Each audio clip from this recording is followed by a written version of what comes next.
What's up, guys? Let's see. Can you hear me?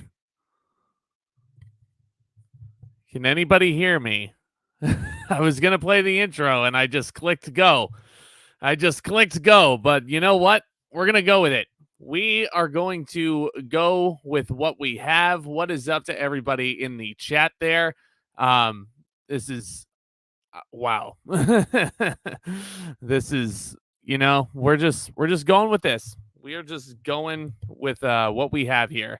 Um so guys, where do I even begin? To those of you who are watching the replay, those of you who are tuning in, um, hitting that milestone this past Saturday blew me away. Um, when I started this channel 2 years ago, I had no idea what it was going to be. I was looking for a creative outlet and I had no clue what I even wanted to talk about, really. But then it kind of hit me. I was like, I have a love for movies. There's probably a lot of people out there who do have a love for movies and entertainment in general. So I was like, why not just make the channel about that? And since I hit go, it has been nonstop fun with you guys. And there's just way too many people that I have to acknowledge. But off the top of my head, here goes nothing. The first name I'm going to throw out might be a bit of a curveball to a lot of people, but I'm gonna shout out Jose G. Polino first of all because he and I live fairly close to each other, and I worked with him at my first job ever, and he loves movies just about as much as I do, if not more. And his channel was, I mean, he was doing a lot back around 2017. He's kind of taking a bit of a hiatus at this time. You might remember him early on from me doing the Harry Potter rankings back in the day. He was my special guest on that pod. That was like back in the first few months of the channel when we did that. That was so much fun. But seeing Jose with his channel kind of showed me that I can do this, and just thinking about that. So, Jose, if you're watching this, if you happen to be watching it, thank you, my friend. Um, and then when I just kind of got started, I didn't really know again what this was going to be talking about movies, here and there. I have a Survivor review out there, but then I come across Geekly Goods on YouTube, Leo Rydell. He was the first YouTuber I really touched bases with and started interacting with a ton on his Trailer Talk live streams. And then we just kind of connected on Twitter. He hooked me up with a connection to the movie drafts, and that'll be a segue into my next thing. But Leo, again, if you're watching this, if you're watching the replay, thank you so much. Your energy for film and all things entertainment, unmatched, my friend. And I can't wait to collaborate with you more in the future. Um, I'm seeing a lot of you guys in the chat. There's so many of you guys that I have to thank. Luke Ponto, who's been with me pretty damn near from the very beginning. You're the best, man. Truly, absolutely the best. Zack Milne, who I have I have collaborated with as well in the past on the Friends Pod. Thank you. He is next. Go subscribe to Zack Milne on YouTube. He is very, very close as well. So let's get him there.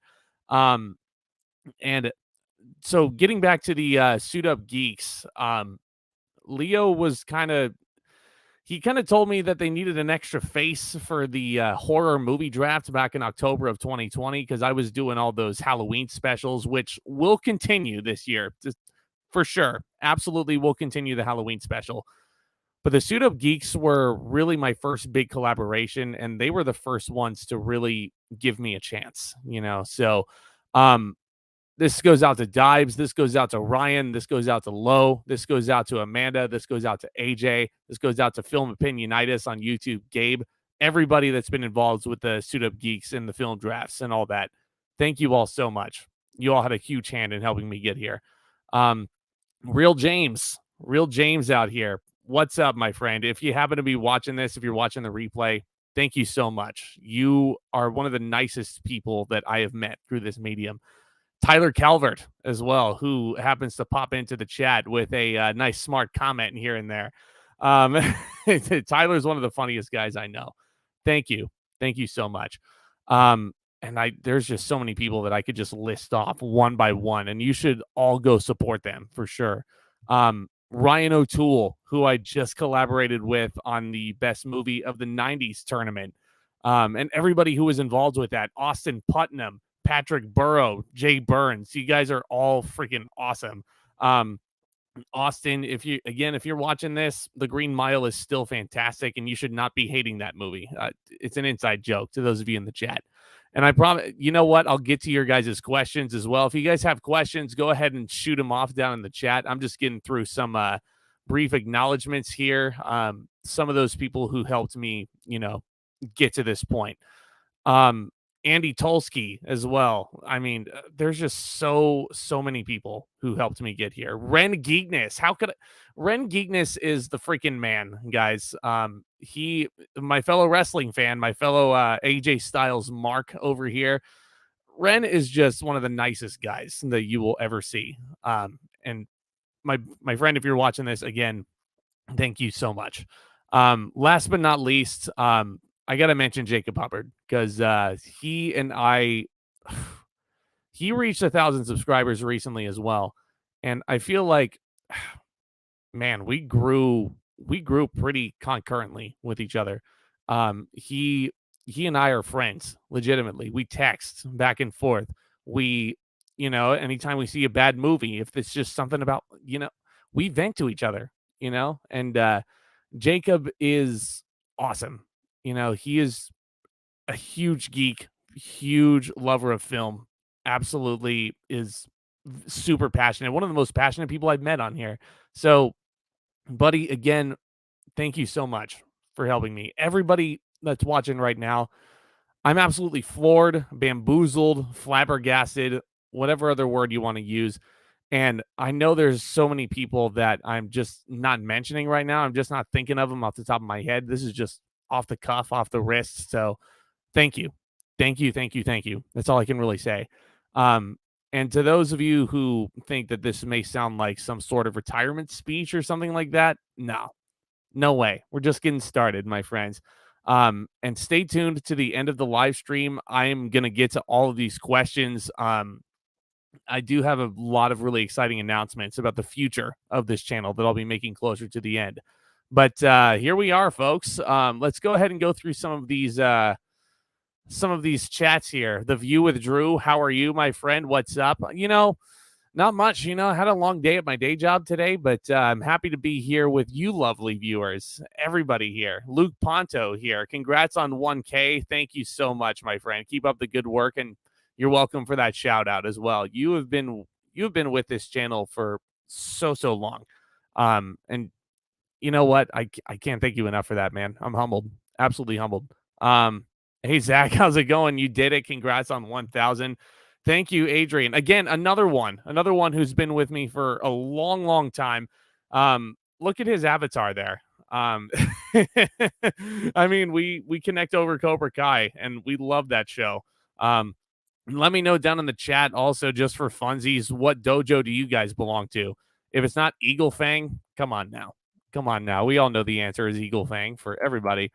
Meters reviews, another one, my friend. Thank you again so very much. Congrats on 1K. What movie are you looking forward to most coming out this week? This week? Oh, that's an easy one. The Northman. Absolutely, I'm most excited for The Northman. Robert Eggers is one of my favorite directors working right now. The Witch was phenomenal. The Lighthouse was even better. That is one film that I would consider a masterpiece. Absolutely will. It is so good. I've seen the trailer for The Northman quite a few times in front of my local movie theater and like whatever they're showing, their big films and what have you. But that may be the movie I'm looking forward to the most. I know there's some people who are looking forward to The Bad Guys. I know there's a lot of people who are already raving about that Nick Cage feature, Massive Talent. So, I mean, it's a big weekend, and I think we're going to get a lot of excellent films here. Zach Milne, again, thank you, my friend. You're the man. My Q to your A is, who is your favorite Batman? Ooh, God, dude, you're hitting me with the hard questions now. Listen, I feel like there's a lot about every Batman that's awesome. Even freaking Adam West, may he rest in peace. As corny as his shit was, it was still so much fun to watch. Um, but I feel like to me, Michael Keaton back then was the best Batman, just standalone by himself. Christian Bale, I thought, was the best Bruce Wayne that I'd ever seen. His Batman could get a little bit silly once he put the cowl on his head and once he started going into the raspy, where's Rachel? But I think overall, it's got to be Pattinson. It has to be. I mean, he just got every part of both characters perfectly. So, if that answers your question, I think it's Pattinson. What's up, Kevin? Oh my gosh. Again, thank you. Thank you, my friend. This is one of my best friends in real life. So I'm so appreciative that you're here. He says he's Zack Talk's biggest fan. That he is. That he is. And here's an announcement that I can make for you because he has been begging for this for so long. The Lord of the Rings reviews are coming, and I'm going to be doing that this summer. Can't exactly nail down an exact month, but I want to try and start them roughly around mid-July, just in a build-up to the new Lord of the Rings show on Amazon, Rings of Power, I believe it's called. So I'll be reviewing the original Lord of the Rings trilogy, and just for that playlist, I'm also going to be reviewing all 3 Hobbit films just for that. So a little bit of a bonus for you guys, just because I like you all. Thank you for the shout out. Zach Mild says you're one of the first people on this platform to really show your support. I'm glad we met. I'm glad we met too, man. And you know what? I am so stoked. This is not, the Friends pod that Zach was on all those months ago. That's not gonna be the last time he's here. So definitely expect to see Zach back here.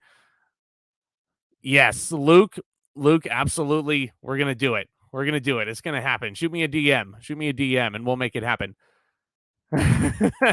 Jacob Soto, what's up, my friend? He says, "Congrats, young buck." Am I gonna do the young buck pose right now? I'm playing Gaston this summer, so I'm trying to, lift a little bit more. I'm working on it. It's a work in progress. Oh my god. Freaking Kevin. This achievement reminds me of when The Rock horrifically beat Mick Foley's face in. Do you have to remind me every single time about this Mick Foley incident? So, Royal Rumble 1999, it's in Anaheim, California, Arrowhead Pond. The Rock is challenging Mankind in an I Quit match for the WWF title. And this is the infamous match where Mick Foley was just battered all over the arena. And freaking The Rock just takes a steel chair and just bashes this poor fucker's face in over and over and over again. And,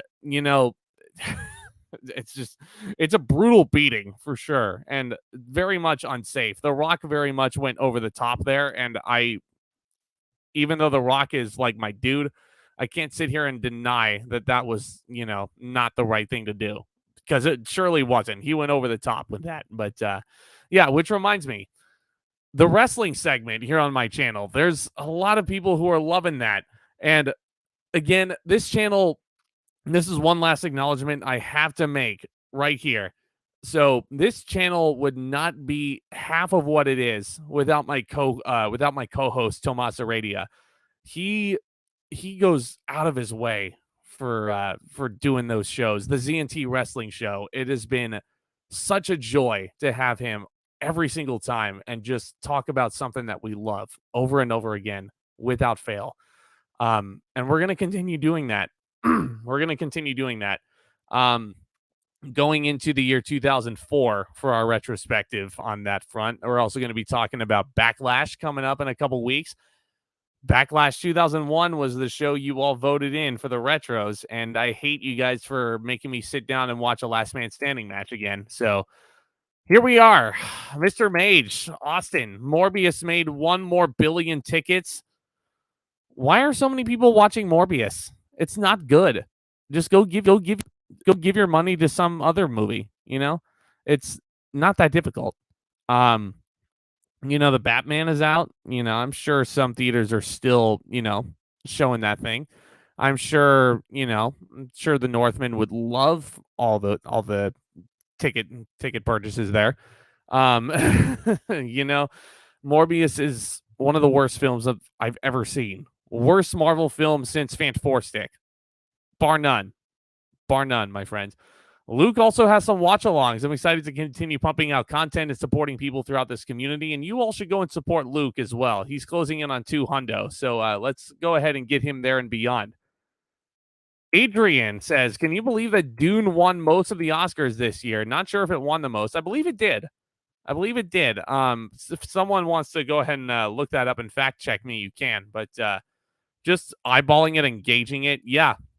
And I'm pretty sure Dune cleaned house at the Oscars when they were presenting the categories that it won. Yeah, yeah, I kept hearing it too. I mean, when people weren't focusing on what Will Smith did to Chris Rock, what are your guys' thoughts on all that fiasco? Let me know down in the comments there.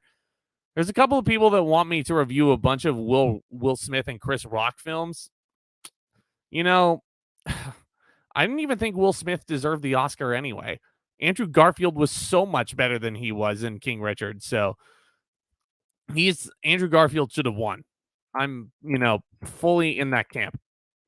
Leo, how you doing, my friend? You're beautiful. I'm new here and I just subscribed because of Everything Everywhere All at Once. Yes, because I love that movie so much. I laughed and cried the entire time. Thank you so much for joining us here tonight. And Everything Everywhere All at Once. That's another movie that you should all give your money to, except for Morbius. Instead of Morbius, rather. I know I'm talking your ear off right now, but there you go. There you go. Everything Everywhere All at Once is for sure. I think I need to watch it again to be sure, but I think it's my number one movie of the year so far. Yes, even over the Batman. I know everybody in the chat is going to be raving mad at me right now for saying that, but that's the God's honest truth. Everything Everywhere All at Once is incredible. Who is your favorite actor? The View with Drew says, who is your favorite actor playing a superhero? Mine is Hugh Jackman as Wolverine. Not sure if anyone will agree. Yeah, I think I could have guessed from that avatar there, my friend. It's a nice looking avatar. I love Logan. I love me some Logan. I haven't seen that movie in a while. I think I need to change that pretty soon. But my favorite actor playing a superhero, man. I mean, if we're talking about like just overall performance, gosh, that's so tough. I think just overall performance along with the casting, I'm gonna have to go with Robert Downey Jr. as Tony Stark. I think I am. He was just perfect for that part. And I think his character had a perfect presentation from start to finish. Spoiler alert for anybody who hasn't seen Endgame yet, but Tony Stark is dead. Basically, he's just the best. I love him 3000. And if the rumors are to be believed, that Doctor Strange in the Multiverse of Madness is going to introduce the Illuminati, my concern is that Tony Stark is going to come back into the fold in a variance form, played by a different actor. So, I mean, I don't know if I'm going to be fully on board with that, even if it is the even if it is the true rumor of Tom Cruise.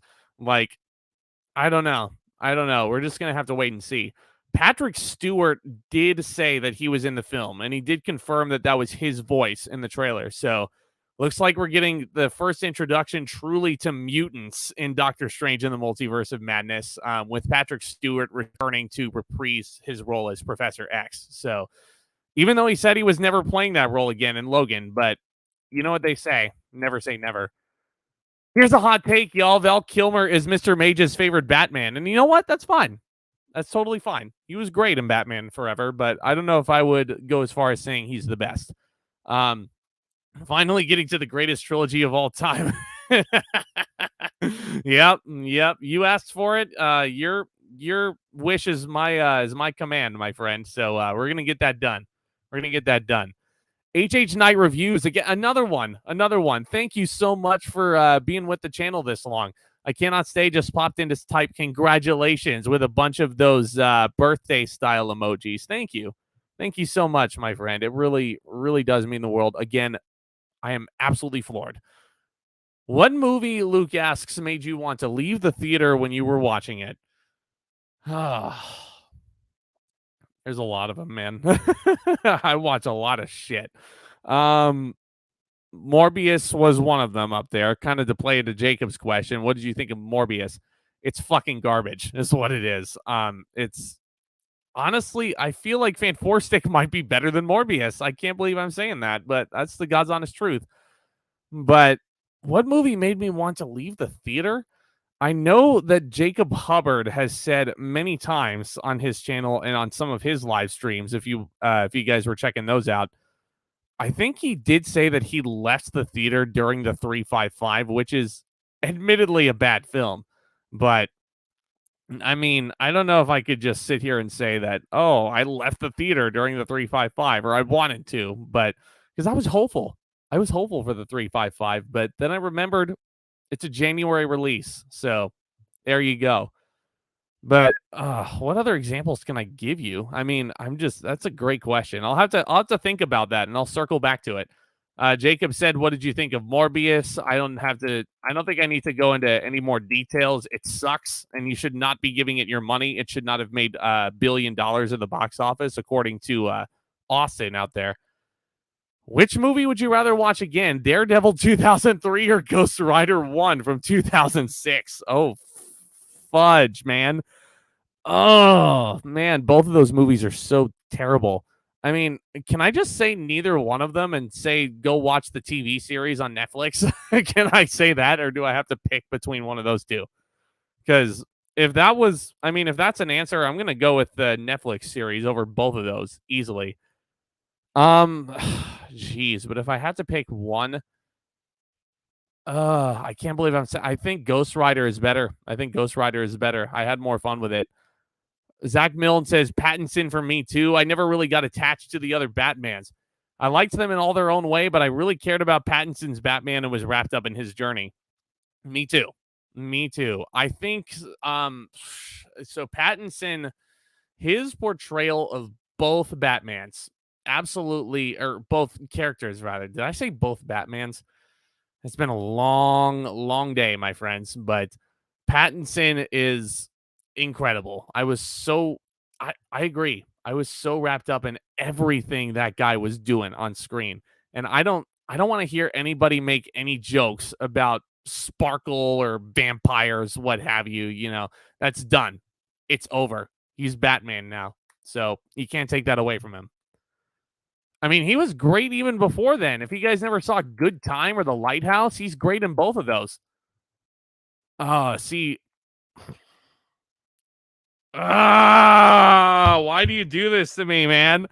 Oh, why do you got to do this to me? I feel like this is just and then to add on to this, as a matter of fact, Morbius may just be the greatest film of all time. And then Austin said the Batman, more like Bat Mid.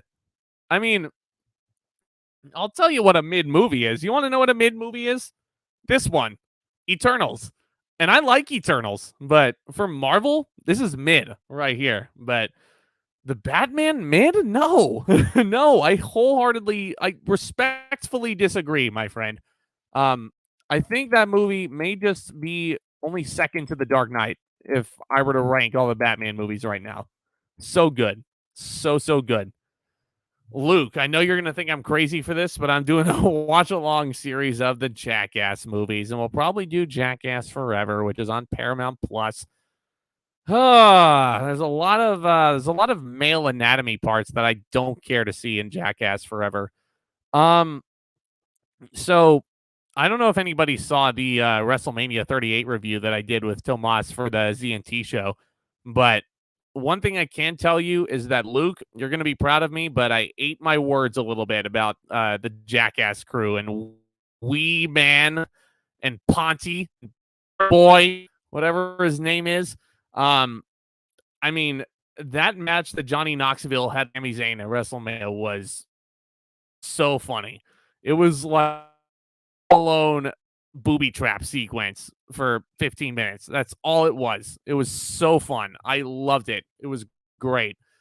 Does that mean that I'm a fan of Jackass? Absolutely not. I mean, I think it's kind of meant for cheap laughs, but in the context of pro wrestling where it's supposed to be cartoonish and outlandish and what have you, I really dug it. I really, really dug it. And I know Johnny Knoxville had been wanting to do something over there for a long, long time. So I'm glad he got to live out that dream. Got to say what's up to Ty again, another person that's been with the channel for a long, long time. Thank you so much for your support, my friend. Adrian, I'm gonna be honest with you. I really wanted Andrew Garfield to win the Oscar. Didn't win it for Hacksaw Ridge. This could have been his chance. He'll probably do more films that will get him nominated. I 100% agree. But with what he did in Tick Tick Boom, because, and I think I said this in my review for it way back in the day, but I wrote a whole college paper about Jonathan Larson, who was the basis of Tick Tick Boom and the songwriter for Rent, which is one of my favorite musicals of all time. But Andrew Garfield got every piece of Jonathan Larson down perfectly. Like, his personality was off the charts. His singing voice, Andrew Garfield learned how to sing for that film. So you got to give the man credit where it's due. And his dedication to his craft is second to none. And I would have loved to have rewarded him if I was part of the Academy with that golden statue. But alas, Will Smith had been working for the Oscar for about 20 years, and now he's banned from the Academy until he's 63. So I guess that was his send-off. So the Batman wasn't better than Everything Everywhere All at Once. For me, No Way Home gets a 7.5. Ooh, okay. So I gave both No Way Home and the Batman my perfect A+, which I know what you guys might all be thinking there. I mean, here's my thing. No Way Home and Batman are both perfect comic book movies, in my opinion. Everything Everywhere All at Once is another one that I gave a perfect grade to. No Way Home, I have rewatched it, and Luke already knows this, but I did manage to get my hands on a steelbook. It's so beautiful. Don't ask me how I did it, but by some miracle, it is in my possession, and the collection is now complete. But anyway, I'm digressing. I think all those movies are damn near perfect. Amongst my favorite movies of the past couple of years. But yeah, I do agree with you that Everything Everywhere All at Once, I think that's better than the Batman when all is said and done. Val Kilmer was good, but he's not the best Batman. Yeah. No, he's not. He's not the best Batman. I'm sorry, Austin, but I'm sorry to disappoint you, but it's not. Halle Berry's Catwoman better than Morbius. Yeah. You couldn't have put it any better. You took the words right out of my mouth. So, if you withdrew, which movie do you think is worse, Catman 2004 or Batman and Robin? I mean, this might be, a good confession. I have not seen Catwoman 2004, and it's like a movie that I avoid, judging from that comment there. But Batman and Robin, man, I could rewatch that movie so many times, and it never gets boring. How it is, You can always laugh at the ice puns that Arnold Schwarzenegger made. You can always laugh how over the top Uberman is his points and you can also laugh at how just how seriously George Clooney is taking everything and how weirdly miscast he is as Batman. So, and George Clooney even jokes still to this very day. So, it's a guilty pleasure. It's a guilty pleasure for sure. One I'll probably never own, admittedly. I mean, it's hilarious, but I don't know if I want to put down any money for it unless it's like at a yard sale, and I'm like, okay, I'll throw down $1 for you. You have a blue Yeti? Yes, I do. Yes, I do. This was a Christmas gift right here. I recently grabbed a Nano. Yes, it works. Not for me or my setup. I have an aux cable. Oh yeah, he's road. Yeah, to each their own. To each their own, for sure. I just honestly, I love this thing now, and I don't have to scream or project like I'm so used to theater. But yeah, the blue Yeti. It's a fantastic you to the people who got me it, i.e. my parents. Anyway, Good Time was good. I seen it twice. The Lighthouse was bland. No, Todd, what movie were you watching? I love The Lighthouse. It's so good. I for one am hoping The Northman can be better, and Robert Eggers doing like a scary style thriller in the time of the Vikings. That sounds freaking awesome, and it looks awesome. If you guys have not seen the trailer, you should probably. I mean, I'm really hoping that the trailer didn't give away too much of the film, but I'm looking forward to it. Very much looking forward to it. it was in my top 5 most anticipated movies of the year going in. Tyler, what's up, man? Look at Zack. Acknowledge him. And you will acknowledge me, and I will keep Jimmy and Jay in check. They're going to go to Backlash and beat RK Bro for those tag titles. And now we're going to hold all the gold. Terrible Roman Reigns impression, but yeah, that's the acknowledge him reference that he was making. Another fellow wrestling fan here on the medium. I love that. Absolutely love that. Review with Drew once again. The thoughts on the Tim Story Fantastic Four movies. I mean, how do I put this? I like them as a kid.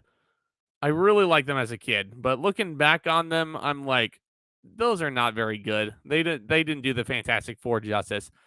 And I get it. I know a lot of you want Chris Evans to pop up as Johnny Storm as some sort of variant. But I don't want that to happen. I think now correct me if I'm wrong. I think that someone like a Zachary Montgomery could very easily play Johnny Storm because Johnny Storm, I've been saying this forever. Johnny Storm and Spider-Man in the comics are homeboys. So those two in the MCU should be thick as thieves. And I think that Johnny Storm should be played by someone who is close to, if not the same age as Tom Holland. So for that very reason. So having Chris Evans there just acting like, Spider-Man's homeboy, not like he wasn't doing it in Civil War, when they connected on the New York boroughs and they were talking about where they lived and what have you, but it shouldn't be Chris Evans. I wholeheartedly disagree with that. Johnny Knoxville has done quite a bit of other movies besides Jackass. He was in Men in Black 2. I remember that. I actually do remember that. The Ringer and Walking Tall with the Rock. Yeah, I remember watching that movie when I was younger too, and it wasn't that bad. Wasn't that bad. Skip Trace, The Dukes of Hazzard, and The Last Stand. Yeah, a lot of those are just. Whoosh. Yeah, I'm not remembering a whole bunch of them, but Men in Black 2, I do vividly remember seeing him in, and I was like, is that the guy from Jackass? What the hell is he doing in this movie? So, anywho, if an Avengers team happened between Wolverine, Spider-Man, Daredevil, Ghost Rider, Blade, The Punisher, and the Thing from Fantastic Four, would it be cool? I mean, yeah. I don't know if I necessarily see the Punisher in that team because he's sort of an anti-hero, and it's going to take a lot for him to get involved. I'll just say this much. I think in this group, it's good. I think I would rather see Deadpool over the Punisher just for the one-liners that you get between Deadpool and Spider-Man. Oh, Leo, hot take. Pattinson was fine, but he wasn't the epitome of Batman. Yeah. I can certainly see why people would say that. Absolutely. There were so many other elements that made that film so incredible. Matt Reeves' direction, Michael Giacchino's score, Paul Dano as the serial killer Riddler. I mean, there's just so much about that damn movie that works. Robert Pattinson, I agree. He's not the epitome of this film, but in my opinion, he's the best iteration of Batman we've gotten so far. And I, for one, cannot wait to see a sequel. I've been looking at some of my buddy's fan castings for the sequel. Ren Geekness has an incredible fan casting video on what he thinks should happen for the Batman 2. I'm not going to spoil all of what he says, obviously, but it's a really, really good watch that I recommend you all should check out. Will Smith should have won the Oscar a few years ago for Ali. Yes, Denzel Washington was amazing in Training Day, but no doubt he was amazing as Muhammad Ali. I can see that. I can certainly see that for sure. I would have probably been indifferent, as a young kid if he had won the Oscar for Ali. But I do think that Denzel Washington is better in Training Day. So I think that part of the Academy got right. My issue with Will Smith isn't just the fact that he, went up on stage and slapped Chris Rock, which was very unprofessional in the moment. One thing I'll say is that as an actor myself, I'm very much more so about working for the craft and working to make sure that it's as good of a performance or as good of a show or as good of a film as it can be with my involvement. I'm not working for the award. And with movies like Ali, Collateral Beauty, and now King Richard, which was successful, it just felt like to me that that guy was working for the award. And then when he got it, unprofessional. Anyway, Pattinson did the script justice, no pun intended. Personally, the hero in the movie for me was Paul Dano, and he stole the show. I'm sorry, I just can't help but laugh at the serial killer being the hero in this. Pattinson just followed the script well. Um, Paul Dano, yes, I do think that he was one of the strongest actors in the movie. Don't overlook Colin Farrell either as the Penguin. I get it. Half of his performance was prosthetics and makeup and all that, but I mean, everybody was great. Jeffrey Wright as Lieutenant Gordon. He's not yet a commissioner. Keeping in mind, I'm trying to catch myself here. Um, Zoe Kravitz as Selena Kyle is a fantastic choice. Uh, I mean, I'm like John Turturro as Carmine Falcone was awesome. So I don't think it was necessarily just Paul Dano and it wasn't just Pattinson. It was everybody involved. Everybody was great. The movies I wanted to recommend to check out were Brothers, Blue Bayou, Skip Trace, Raging Fire, and Safe House. Adding those to the list, my friend. Adding those to the list. Luke always has a bunch of good recommendations. If you need good, if you need good like new films that you want to watch that are a little bit more like under the radar, Luke is a good person to talk to. Um, Alex says, "Congrats on hitting 1,000 subs." Thank you, thank you, thank you, thank you. Really, really does mean the world. I was in a Harry Potter mood, so I'm watching Chamber of Secrets right now. And that's a good one. That's a good one. Top 5 for me. It's probably my personal favorite of the early Potter films. Just growing up. I mean, Prisoner of Azkaban is the best one, but I think I have the most nostalgia with Chamber of Secrets itself. Um, and that ending scene of Hagrid in the Great Hall, every time it just makes me cry. Just makes me cry every single time. Favorite Harry Potter movie? I mean, just kind of playing into that, it was either Prisoner of Azkaban or like after this rewatch, especially, I would say Prisoner of Azkaban or Deathly Hallows Part 2. Basically, it's Prisoner of Azkaban is the best made film, I think. Alfonso Cuarón did freaking phenomenal. Um, it's just yeah, it's awesome. But basically my favorite growing up is Chamber of Secrets, I would say.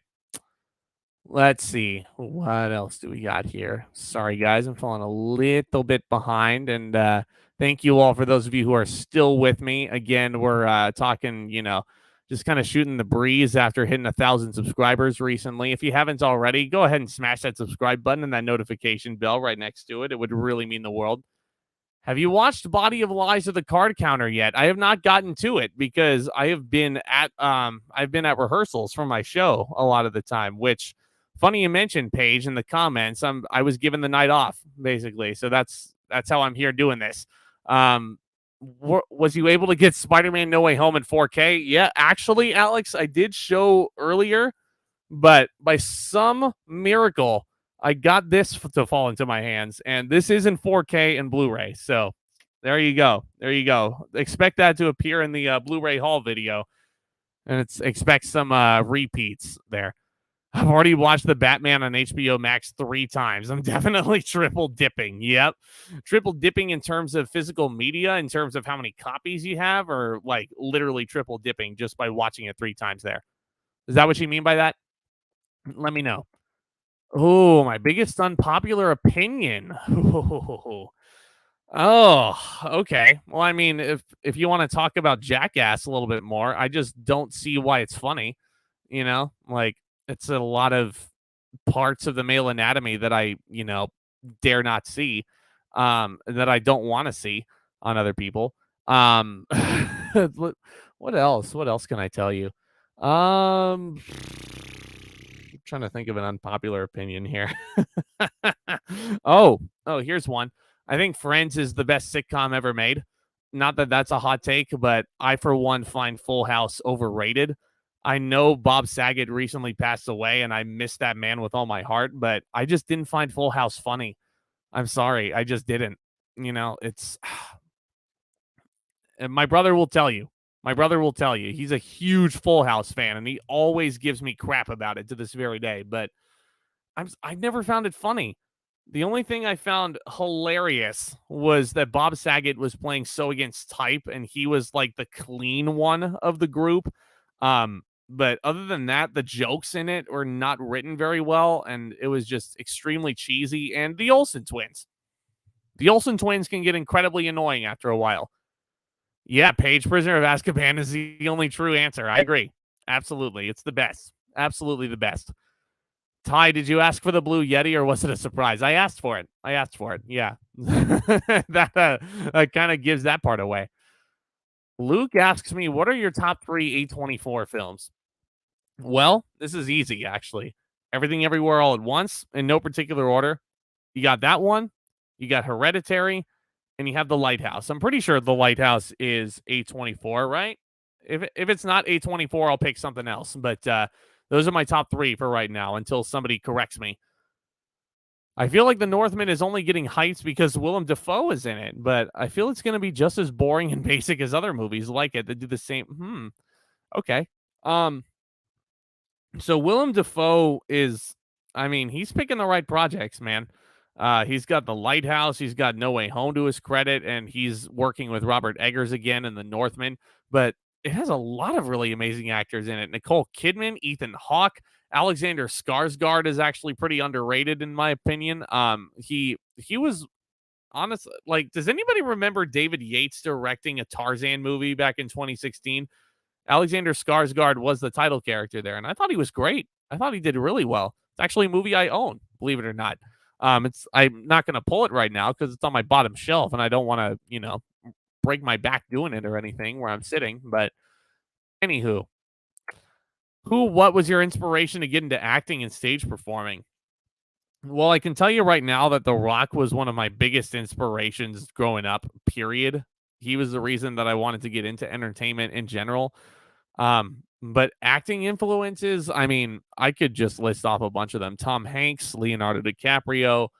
Um, I mean, in terms of musical theater, Darren Criss is a huge inspiration for me. I want to, get a lot of the same roles that Darren Criss has.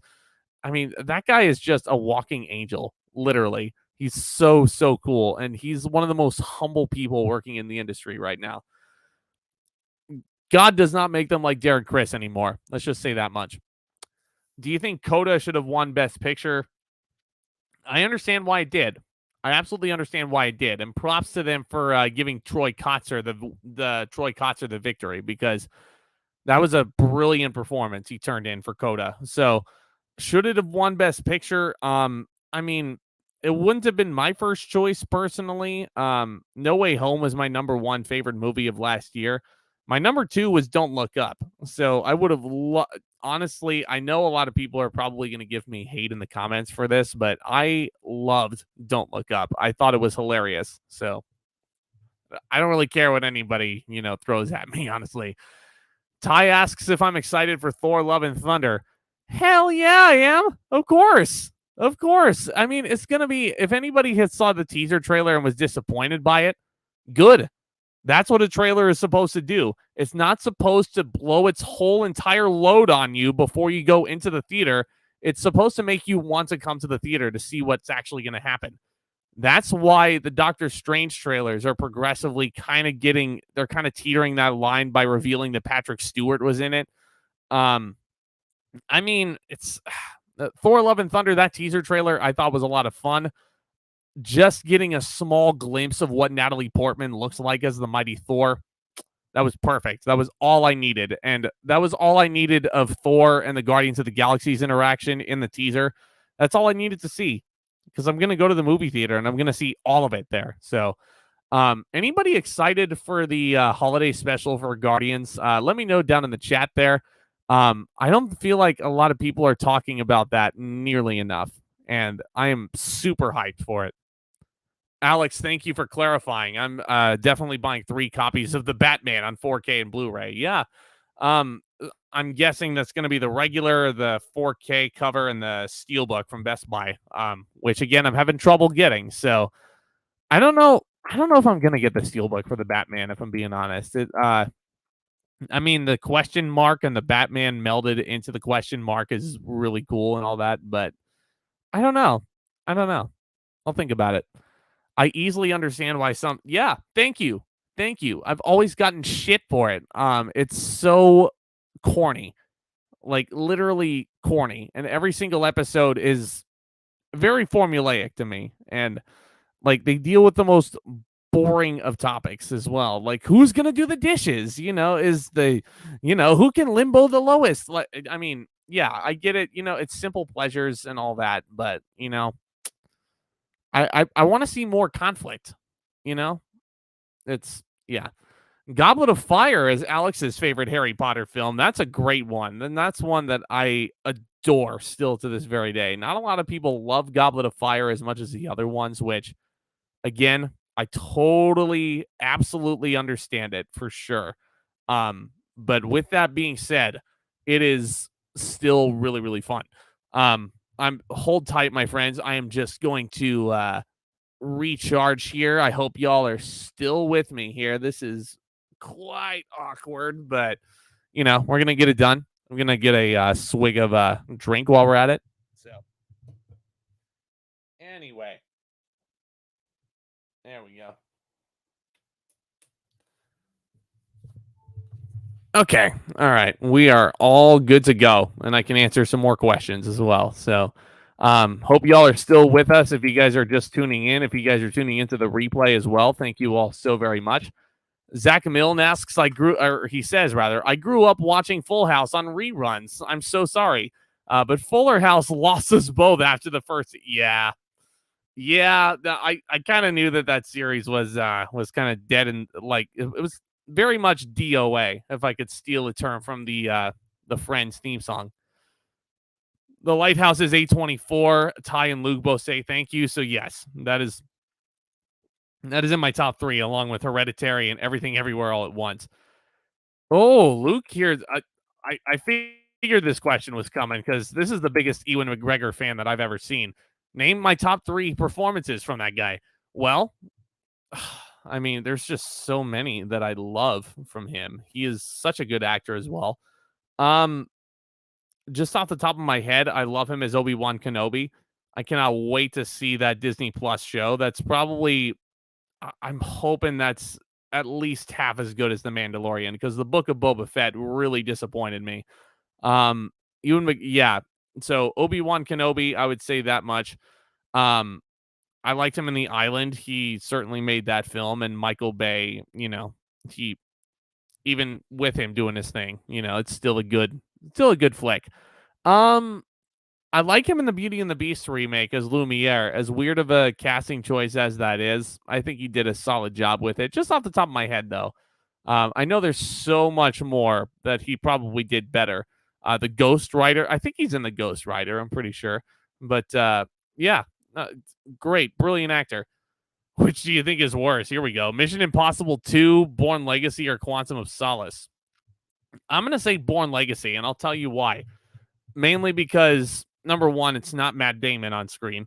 That would be like if you go into Mission Impossible 2 and it's not Tom Cruise in front of you. It turns out to be like, I don't know, George Clooney. George Clooney instead. It's just like, what? Well, I mean, this is not a knock on Jeremy Renner at all because I love the guy, but you know, if it's called Born, I better see freaking Matt Damon in there. So it's just odd. Which is better, Willy's Wonderland or Color Out of Space? This may be a hot take, but Willy's Wonderland. I'm sorry, that movie is so freaking demented, and it's right up my alley. It's so fun. Um, Luke asks, "Are you excited for the bad guys this weekend?" Yes, yes. I'm hoping that it's a good DreamWorks film as opposed to a mediocre one. Um, am I as excited for that movie as I am for The Northman or Unbearable Weight of Massive Talent? No, but you know what? I still think it's going to be a solid animated feature. The animated feature categories are looking crowded once again. Because Turning Red is the clear front runner right now, but the bad guys could honestly sneak up in there. Lightyear will definitely be in that category. Disney, I know Disney Animation Studios has feature number 61 hitting theaters this November. And I believe that's written by Ki Nguyen, who is a brilliant, brilliant writer. If no one's familiar with like stage shows, or if anybody has ever seen the play She Kills Monsters, that show is awesome. And Ki Nguyen is, I mean, yeah, Viet Gone is awesome. So, can't wait to see that Disney film that he wrote. But to answer your question, Luke, short answer, yeah, I'm excited for the bad guys. I'm hoping it's good. Sam Rockwell seems like a solid choice to play a wolf. So,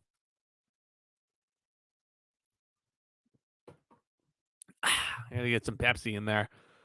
Okay, looks like we got a few more comments coming in. Thank you all so much for tuning in. This has been so much fun so far. Leo is very hyped for the Guardians Holiday Special. Also, love that you loved Don't Look Up that much. Are you? I am looking up. I'm looking up. Yes, I'm. Let's just say I'm not listening to President Streep or asshole Jonah Hill. Um, not doing that. Not doing that. The Steelbook for the Batman should be available right now. Okay. I will look it up after the stream. Thank you for giving me the heads up. Luke already pre-ordered his, so I'm not entirely hopeful that there will be a lot left. So we'll see. We'll see. I'm not going to be as like.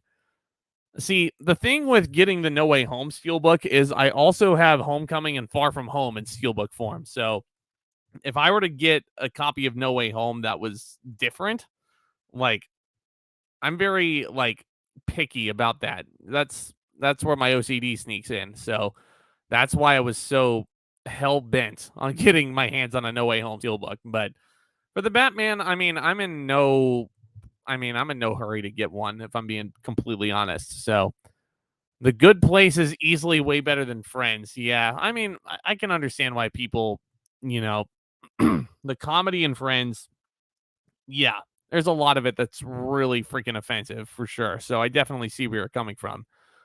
But I think what makes Friends work overall is just the camaraderie between all six. And just the fact that you can almost relate to every single one of them and what they're going through. Um, I mean, it's classic to me. It's a classic. Do I collect boutiques? Scream Factory. I do collect Criterions. I do have quite a few of those. I don't know if anybody can see Failsafe right here, directed by Sidney Lumet. This is one I wanted to watch for a while. And speaking of Sidney Lumet, here's an announcement. I actually just finished editing my next retro review because this month is actually the 65th anniversary of 12 Angry Men, which is one of my favorite films of all time. So I did record a review, and that'll be uploaded shortly after this stream has concluded. So keep your eyes peeled out for that, because that was a lot of fun to look back on that movie, and even more fun to talk about it for a little bit. And I'll admit that that's not one of my longest reviews that I've done. But I mean, there's so much about that film that's already been said. So I feel like if I were to make that, like a 15-minute analytical type video, wouldn't be achieving too much because you've already heard a lot of it. So anyway, admittedly, but keep your eyes peeled out for that video if anybody's interested. Adrian has been watching a lot of PTA movies lately. I've been Boogie Nights. Boogie Nights is incredible. I love that film. It's disgusting. Yes, but holy shit, the story. You can't help but get invested. Can't help it. Licorice Pizza, on the other hand, I found boring. Didn't really enjoy it all that much. The Master, hot take, Luke, you're going to hate me. I have not seen The Master, so I'm putting that on my list. Luke is seeing The Bad Guys on Friday with his best friend, and he's very excited. I hope you guys have fun at the movie theater. And I especially urge you, as more things are opening up, if and when you start to feel safer, go to the movie theater, because it is such a magical experience that you can never really replicate. There's memories that are made in those buildings, and no matter what movie it is, once those lights go down, I'm hyped. Even if it's going to be shit like Morbius, I'm hyped because I'm at the theater and I'm out and about. So tell me if you guys agree Arnold as the Terminator is the best action movie hero of all time. If we were talking about T2 and onward, yes. T1, on the other hand, I think he's the villain. So, um, Terminator is definitely one of the best action characters ever. I don't know if I could specifically say he's one of the best action heroes. So, um, in any case, Luke was going to pre-order the Steelbook for Turning Red, but it was only available for pickup at a Best Buy. So I'll wait until it's really, yeah. Again, it's Turning Red is not a film that I feel like I need to have the Steelbook for. I feel like if I just got the Target Art Edition, I'd be fine with that. I mean, I have the Target editions for Luca already, and I have the Raya and the Last Dragon somewhere up here. Yeah.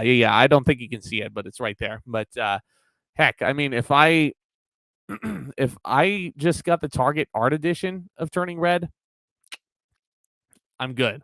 I'm good. Leo is excited for I Am Groot. Wow. Okay. Along with season 2 of What If. That's right. We're getting more of those, aren't we? Man, I completely forgot about that. Marvel is spoiling us this year. Anybody here watching Moon Knight, by the way? Is anybody freaking blown away by that show or what?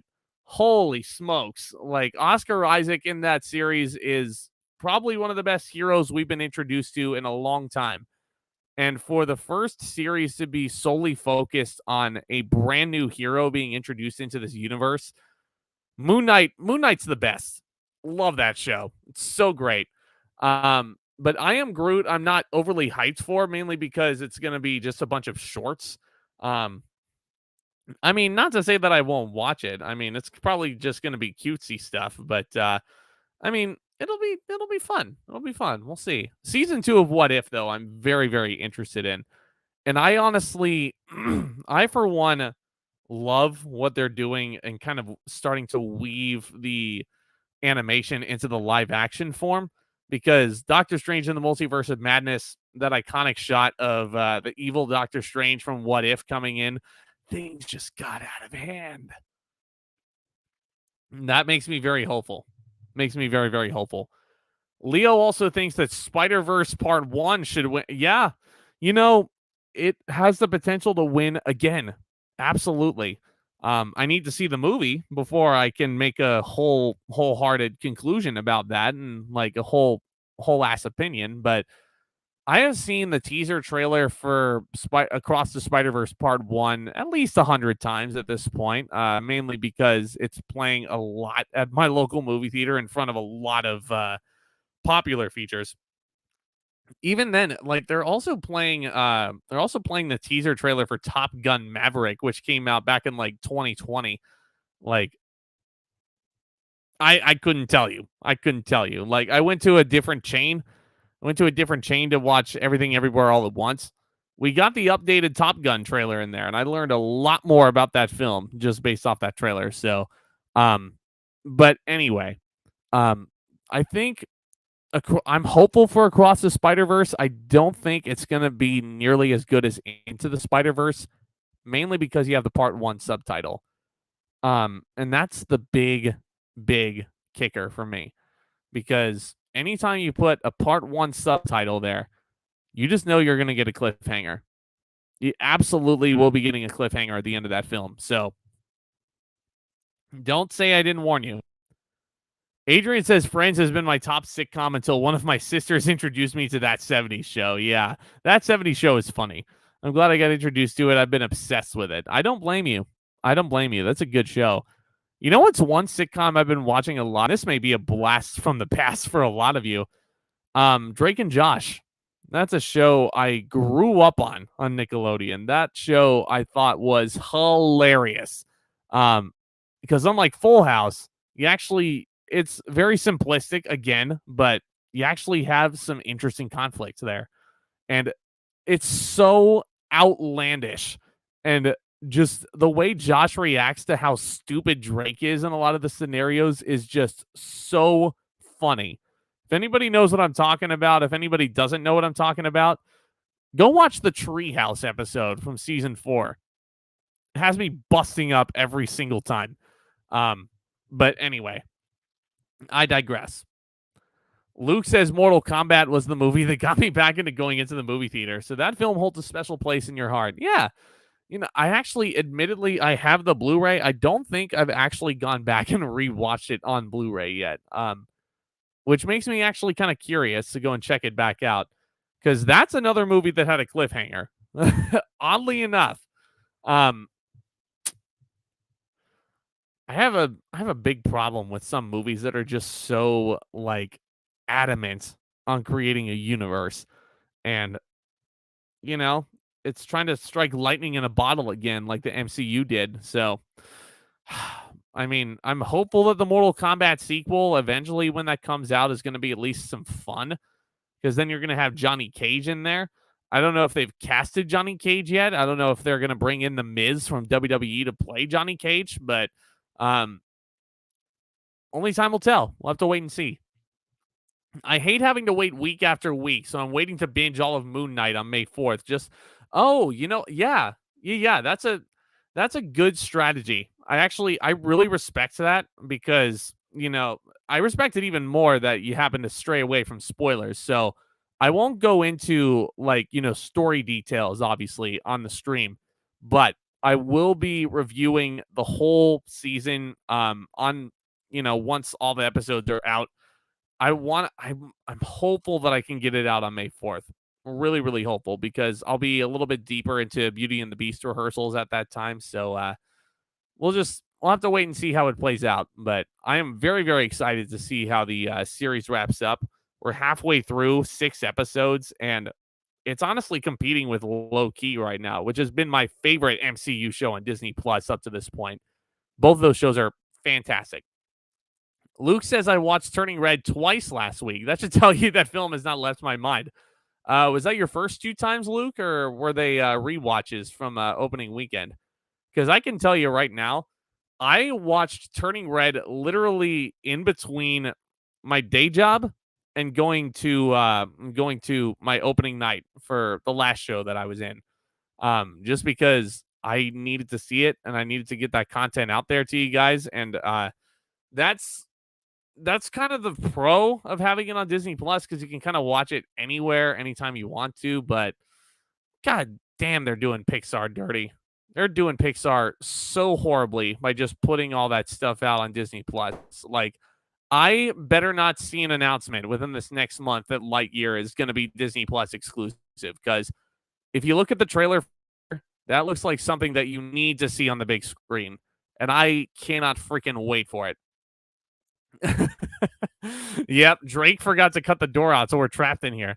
Drake, where's the door hole? You see, it's right there. I glued it with magic marker. You're supposed to cut it out with the power saw. Dude, I'm gonna. Oh, really? So go get the power saw. So good. So good. I love that. Drake and Josh was good. It walked so iCarly can run. You want to talk about an unpopular opinion, whoever asked that question earlier. I actually really dig iCarly as well. I realize that some people may find it a little bit too girly, but you know what? It's still similar comedy to Drake and Josh. Some of the the who's watching the revival, by the way? Anybody in the chat here watching the revival? Anybody watching the replay? Watching the iCarly revival? Because I'm having some fun with it. I wasn't expecting myself to be really like into that show as much as I have been, but I have been following it every week. And I think what they do, I mean, it's outlandish Nickelodeon style situations for sure, but it's just amplified into the adult level because, Carly, Freddie, and Spencer are all grown-ups now. Well, Spencer's in his 40s now, right? So and he's just as much of a man-child as he's always been. Love Jerry Trainer, such an underrated actor. Love him as Crazy Steve as well. So, Adrian, Turning Red is my favorite animated movie this year so far. It hasn't been the only animated movie we've gotten. Hope it gets nominated, and I hope it gets the Oscar, unless Across the Spider-Verse, Bad Guys, and Lightyear turn out. Only time will tell. Only time will tell, man. I mean, it's not looking like as loaded of a category as it was last year, where Encanto won. And that's another topic of debate. I am not surprised that Encanto won. I would have loved it if Raya did, though, just because I much preferred Raya in terms of its like presentation and its message. Encanto has a brilliant soundtrack, and it looks gorgeous. Love that film to death.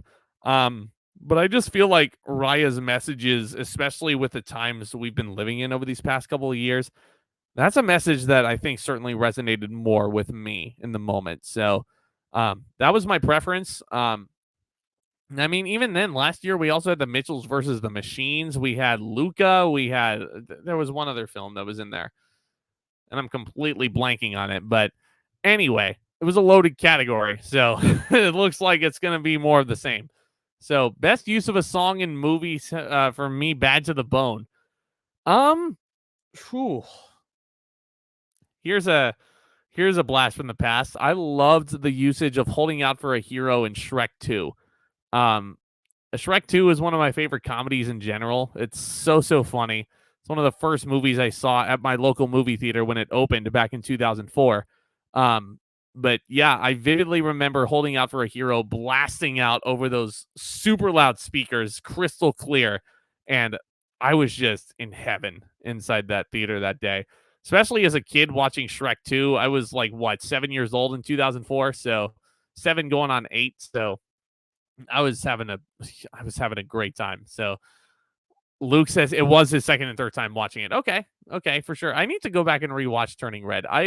I really love that they set it in Canada, because that's a location that never really gets the respect that it deserves. And Disney placing its film in 2002 Canada, which is, only about a month and a half, 2 months removed from when WrestleMania was over there. Like, it gave me a certain blast from the past. Leo says, break a leg in your show. Thank you. Are you going to put the info for the show in the community post? I can. If anybody's at all, curious about, I mean, I don't know if I want to specifically outright say and reveal where I am, for obvious reasons. But, if you want to DM me, if anybody happens to be in the area where I am, you're more than welcome. You're more than welcome to come. Absolutely. Would love to see you there. Do you watch Better Call Saul? You know what? I actually have not started that show, and my parents are watching the final season right now. I am purposely staying away from their television right now. But basically, I would say Better Call Saul. Yeah, Breaking Bad is the best drama ever made. Love that show to death. This makes me want to watch Raya because I didn't know it was better than Encanto, and I saw Encanto. Yeah, again, to each their own. Film is subjective. I personally found Raya better than Encanto. There's a lot of people that prefer Encanto, though. So if that's how you feel, that's totally understandable. I absolutely get it. But that's just me. That's just my personal preference there. Shrek 2 is the best Shrek. Thank you. Leo, you're speaking my language. I love that. I love that about you. Yeah, I absolutely here. Let me look at this before I get into it. Hits the spot. Especially after I'm talking your guys' ears off here. But yeah, Shrek 2 easily better than the first one. And that one holds a special place in my heart because I Lord Farquaad in the musical in high school. Yes, I did have to perform on my knees because I'm not that short in real life, I promise you. But Shrek 2, everything about it, the story was just executed so well. It wasn't held down as much by the liar reveal cliche that the first one is. But I mean, and again, Shrek turning into a human, Donkey turning into literally a noble steed. So funny. It lends itself to so much amazing comedy. Love me some John Cleese in that movie. And I want to say that was Julie Andrews playing the Queen, wasn't it? I want to say it was Julie Andrews. I could be very wrong about that, but I love John Cleese as the king. Love Rupert Everett even more as our villain there. Jennifer Saunders as the fairy godmother. Pitch perfect casting as well. Got to talk about Antonio Banderas and the Puss in Boots sequel. That's another animated film coming out this fall. I'm hopeful for it. I remember seeing the first Puss in Boots in theaters, and I don't think I ever sat down and rewatched that film ever again after that. But I remember liking it. I got to look back on it and see if I liked it as much as I did. Luke just watched The Cursed and it was fine, but the trailers made it look like a scary movie classic. But that's a film that falls into false marketing. Yeah, when a movie is marketing itself as a classic, nah, fam, that's not for me. Not for me at all. It's funny that this year's Oscars, I was rooting for the Mitchells versus the Machines, but Encanto really, I hope it happens again with Turning Red. But again, yeah, I absolutely agree. We have to wait and see what the other movies are like. And I agree with Leo here. Just last comment here before I make some announcements here. And you guys can keep leaving questions, and I'll try and get to as many of them as possible. Encanto wasn't as good as Soul. Amen. You're speaking my language. Soul, in my opinion, in my humble opinion, still the best Pixar movie since Inside Out. Maybe even the best Pixar movie since Up. And that's saying a lot. Soul was incredible. And I wish I could have experienced that on the big screen, but I couldn't because pandemic on Christmas Day. Oh, I don't want to think about that. But yeah, Soul was incredible. But yeah, folks. So before we wrap things up, again, everybody, thank you so much for helping me get to this point. It's honestly been an honor, to go through all this with you, and I can't wait for this journey to continue.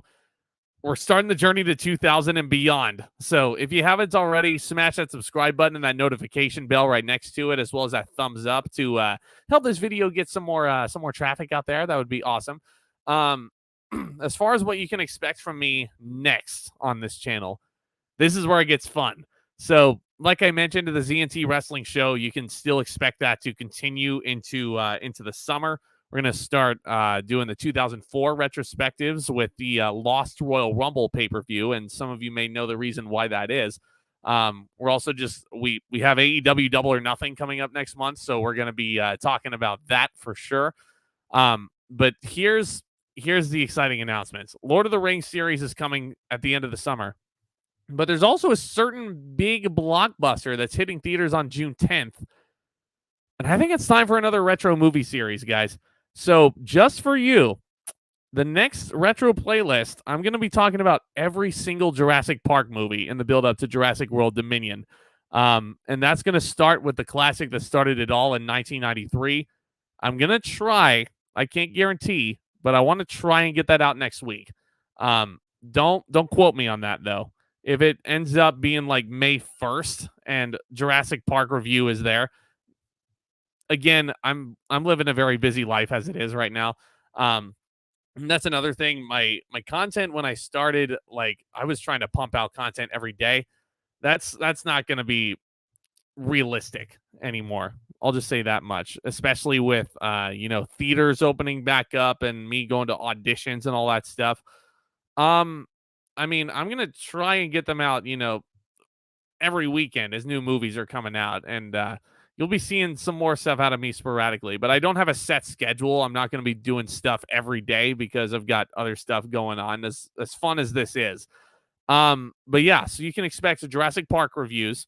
I'm also, my New Year's resolution I mentioned in a few videos was talking about more Disney on the channel. I've already reviewed The Jungle Book this year, which was a lot of fun. I really, really loved making that video and looking back on that one. But next up, we do have a few important anniversaries coming up for some nostalgic Disney classics, especially this summer. This I don't think I'm going to get it done at the end of this month, but next month and into June for sure. We're going to be looking at Hercules, which turns 25 this year. It came out in summer of 1997. And even more crazy to think about, we're going to be looking at Lilo and Stitch, because this summer, basically, Lilo and Stitch turns 20 years old. Oh my God, Lilo and Stitch is 20 years old. I can't believe I just said that. But yeah, so yeah, you can expect those two this summer. Another review you can expect from me this year at some point is going to be Aladdin, because that turns 30. And I'm definitely, you bet your ass I'm going to be talking about Aladdin because it's one of my favorites. Just a lot of exciting stuff to look forward to, folks. And this weekend, I'm going to be watching The Northman, massive talent, The Bad Guys. You have Moon Knight. I'm going to be finishing up Game of Thrones. I am going to be finishing up Game of Thrones. And season 7 and season 8, I still have to. Oh, man. Yeah. Those are going to be some fun rants. It's going to be some fun rants for sure. So expect those. Moon Knight, I'm going to be talking about that. Doctor Strange in the Multiverse of Madness. Absolutely, for sure. And I'm also, again, I'm open to your guys' suggestions. Like Kevin was suggesting all the time, Lord of the Rings. I'm going to do it. I'm going to do it. Absolutely. But thing with Lord of the Rings is it takes time. It takes time because those are like the theatrical cuts, 3 hours a piece. Return of the King is more than that. So you got to set aside a lot of time to talk about those films. So I can't wait. I can't wait to continue this journey with you guys. And I am so incredibly grateful that this channel has reached the point that it has. And I can't wait to see where it goes next. So, y'all, you know who you are. Thank you all so, so very much. I got to go eat some dinner. But until the next time, I do want to try and do this Q&A live stream again. My 2-year YouTube anniversary is coming up in a few weeks. So if you guys want to see one of those, let me know. And I will surely make your wish my command. So everybody, again, thank you all so, so very much. Let's go ahead and wrap this up with some final questions here. Just a few more here, just because I like you guys. There's not enough creature killings in the Cursed, so I wasn't invested as I want to be. Am I pronouncing that right, by the way? The Cursed? It's like Harry Potter and the Cursed Child. Maybe I have that in my head. That's a show I want to see. Even though it's written like a fan fiction, apparently those effects are brilliant. So if not just for the technical side of it, I would love to see Cursed Child live. Which character do you think Liam Neeson is better as? Brian Mills from Taken or Ra's al Ghul from Batman Begins? Yeah, Taken absolutely changed his career, so I would say that one. But his best role, Schindler's List. Nobody talks about him in Schindler's List. He was unbelievable in that film. And that's a film, one of the greatest films ever made. That's another thing about Steven Spielberg that I really respect. He's a workhorse. The dude made Jurassic Park and Schindler's List all within the same calendar year. Dude's a master. So Luke is doing a Spider-Man series of reviews in the build-up to Across the Spider-Verse. I have already reviewed all the Spider-Man films that are out there, so go check his reviews out when they come. Go subscribe to him. Go subscribe to Zack Milne. Go subscribe to all those people I was talking about. Ryan O'Toole, Austin Putnam, Geekly Goods, the Suit Up Geeks. They're all awesome people. So they all deserve your support. Zach says, speaking of Zach, don't burn yourself out, man. Well, yeah. I'm trying my best, man. Yeah, but you know what? Better to be busy than just sitting around the house doing nothing at all. That's what I was doing before this YouTube channel even started. I was just man, again, I had no clue what this YouTube channel was going to turn into. I had no clue what it was going to be. I was just looking for a creative outlet, and you guys helped it. You guys helped it propel it to this level. So, again, thank you all so, so very much for joining me. Stay tuned for much, much more content coming in the very, very near future. I can't wait to keep talking movies and all things entertainment with you guys. So other than that, thank you. Thank you all so much. And commence that back talk. Talk to you guys soon.